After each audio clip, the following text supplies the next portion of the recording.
व्यंकटरमणा गोविंदा. मित्रांनो, बालाजी पूजा भांडार व सुगंधालय हे केवळ एक नाव नसून जिथे लोकांच्या श्रद्धा जडलेल्या असतात, जिथे मनाला शांतता भेटते, जसे देवळात गेल्यास मन शांत होते, कुठेतरी भास होतो देव आहे म्हणून आपण आहोत, तसेच धर्माशी निगडीत सुख असो किंवा दुःख, बालाजी पूजा भांडार तुमच्यापर्यंत पोहोचण्याचा प्रयत्न करत आहे.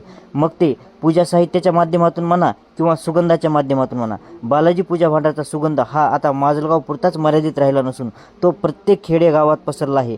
माजलगाव सोडून तो दुसऱ्या शहरी पण जात आहे. असाच बालाजी पूजा भांडारचा सुगंध दरवळत राहावं हीच ईश्वरचरणी प्रार्थना करतो. व ज्यांना अगरबत्ती, धूप, कापूर, भीमसेनी कापूर व कापूरदानी आणि पूजा साहित्याचे कुठलेही पूजा साहित्य लागत असेल त्यांनी बालाजी पूजा भांडारशी संपर्क करायचा व ज्यांना शक्य नाही त्यांनी खाली दिलेल्या नंबरवर कॉल करून आपली ऑर्डर बुक करायची व आपली ऑर्डर घरपोच मागवायची. आणि हा मित्रांनो, व्हिडिओ जर आवडला तरी इंस्टाग्रामला लाईक किंवा फॉलो करायला विसरू नका, कारण बालाजी पूजा भांडार आपल्यापर्यंत पोहोचण्याचा प्रयत्न करणार आहे आणि करत पण आहे. धन्यवाद मित्रांनो.